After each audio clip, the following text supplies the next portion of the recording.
আসসালামু আলাইকুম বন্ধুরা, আজকে একটা ব্যতিক্রম ধর্মী ভিডিও নিয়ে আপনাদের কাছে হাজির হলাম। এই যে এক স্বর্গীয় দৃশ্যের অবতারণা করছি। এটা দেখেন, মনে হবে যেন কোনো পাহাড়ের পাদদেশে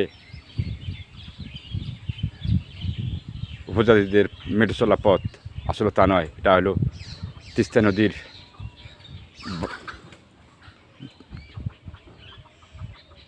নদীর বাঁধ, যা মানুষকে সুরক্ষা দিয়েছিল। এখানেই সরকারিভাবে কিছু এই গাছগুলো রোপণ করা হয়েছিল ধূসর বালুর উপরে। আল্লাহর কি মহিমা দেখেন, একটি গাছও মারা যায়নি।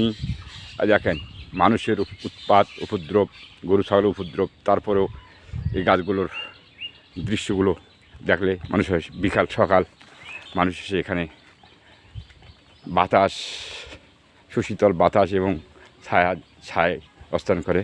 চতুর্দিকে ফসলের মাঠ, বিস্তৃত এলাকা, পাশেই আলিবাবা থিম পার্ক, আর সাইড দিয়েই তার পাশেই হলো এই অবদার বাঁধ জুড়েই গড়ে উঠেছে কৃষকের স্বপ্ন এবং ভালোবাসা। যে বাঁধ মানুষের ফসল, মানুষের জমি রক্ষা করত, এখন আর তিস্তাতে পানি নেই। এখন তিস্তাও শুকিয়ে গেছে। আর এই বাঁধের উপর রোপণ করা গাছগুলো আজ ক্রমান্বয়ে বড় হয়ে মানুষকে ছায়া আচ্ছাদিত করতেছে। আপনি আসুন, আপনারাও আসেন, ঘুরে যান তিস্তাবাদের এই এলাকায়।